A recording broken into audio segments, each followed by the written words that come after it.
সদ্য শেষ হওয়া ভারতের লোকসভা নির্বাচনে সফল হয়েছেন বেশ কজন বিনোদন তারকা। অভিনয় থেকে রাজনীতির মাঠে নেমেই বাজিমাত করেছেন তারা।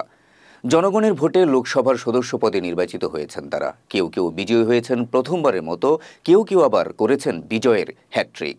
এবার ভারতের হিমাচল প্রদেশের মান্ডি থেকেই বিজেপি প্রার্থী হয়ে লড়াই করেছিলেন বলিউড অভিনেত্রী কঙ্গনা রানাওয়াত। প্রথমবার রাজনীতির মাঠে নেমেই চমক দিলেন তিনি। ভারতের উত্তরপ্রদেশের মথুরাতে বিপুল ভোটে জয়ী হয়েছেন এই অভিনেত্রী। বাংলায় জনপ্রিয় অভিনেতা হিরণকে হারিয়ে তৃতীয়বারের মতো লোকসভার সদস্য নির্বাচিত হয়েছেন টলিউডের জনপ্রিয় নায়ক দেব। হুগলি কেন্দ্রে প্রথমবার লড়াইয়ে নেমেই জয়ী হয়েছেন রচনা বন্দ্যোপাধ্যায়। তিনি পরাজিত করেছেন আরেক জনপ্রিয় অভিনেত্রী লকেটকে। এদিকে দক্ষিণ কলকাতার যাদবপুর থেকে জয়ী হয়েছেন অভিনেত্রী সায়নী ঘোষ। মেদিনীপুরে আরেক জনপ্রিয় অভিনেত্রী জুন মালিয়া বিজয়ী হয়েছেন বিজেপির অগ্নিমিত্রা পালকে হারিয়ে। টলিউডের জনপ্রিয় অভিনেত্রী শতাব্দী রায় আবারও তার নির্বাচনী আসন বীরভূম থেকে জয়ী হয়েছেন।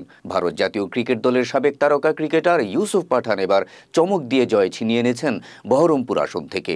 অন্যদিকে আসানসোল কেন্দ্র থেকে জয়ের হাসি হেসেছেন বলিউডের শক্তিমান অভিনেতা শত্রুঘ্ন সিনহা।